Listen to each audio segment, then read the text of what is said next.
Welcome to a new video. Today I provide the best budget $500 gaming PC. So let's get started.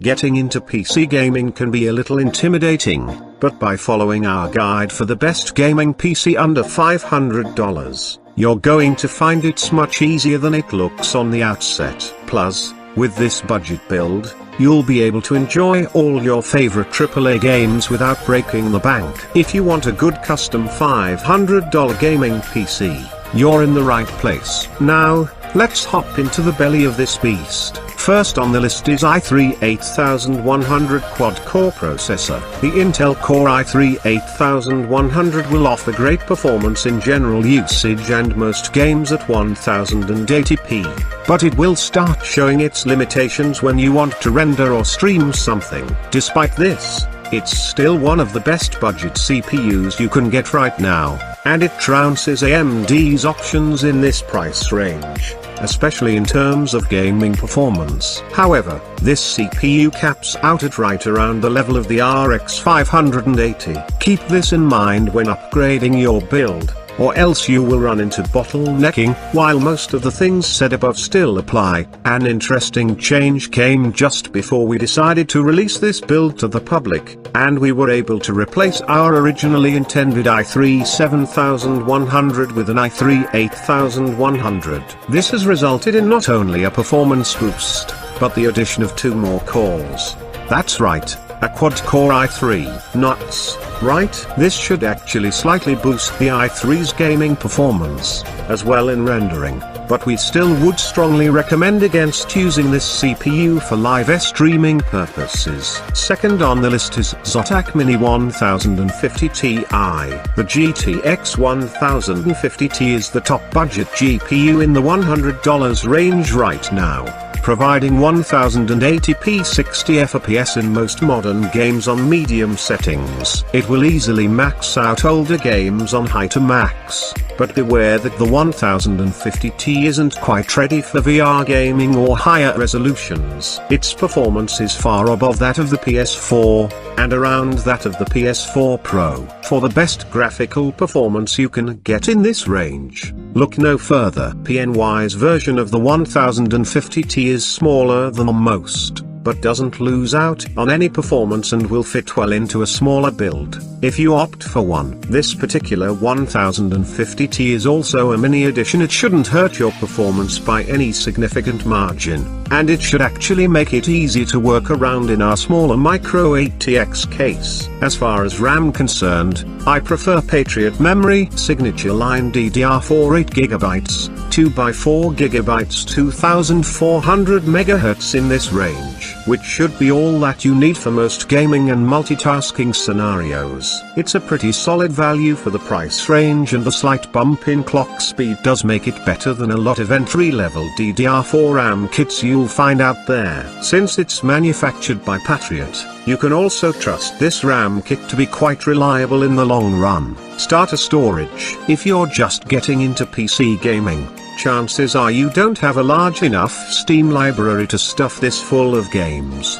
By the time you've built that library, you should have the money to get another HDD as a storage upgrade, or even get an SSD to use a priority boot drive for your favorite titles. EVGA is responsible for great graphics cards and great power supplies, even at the budget price range. Thanks to that, we're confident recommending this EVGA BR 450 watts PSU to our readers, though since it isn't modular it will be a little bit more difficult to build around. In any case, don't go any cheaper than this. A bad PSU translates to a bricked PC or a house fire. This is a budget build, so we couldn't afford to spend extra for features like overclocking. Honestly, it wouldn't really make any sense anyway. It'd just be a waste of money for features you can't access yet. If you want an OC-capable build today, go with one of our high-end machines. For this machine at this price range, however, the Gigabyte H310M is pretty much perfect. It may be an entry-level motherboard, but this is still ultimately an entry-level PC. and you don't yet have the budget to get the components to justify something more expensive.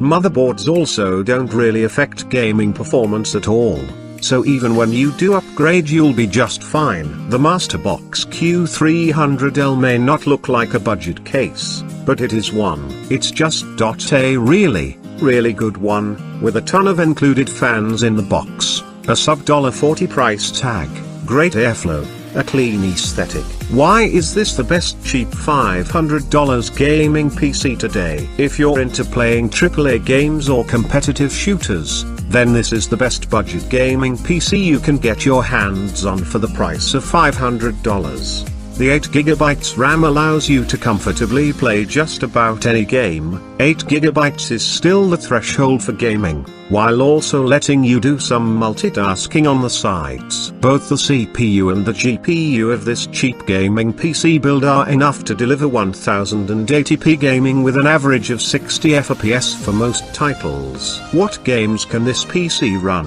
In this section, we're going to tell you how this game should be able to run your favorite games. Fortnite should run great at high to max settings in 1080p 60. PlayerUnknown's Battlegrounds, PUBG should run at medium-high settings in 1080p 60. Monster Hunter World, MHW should run at medium-high settings in 1080p 60. League of Legends, League will do just fine at max settings in 1080p 60.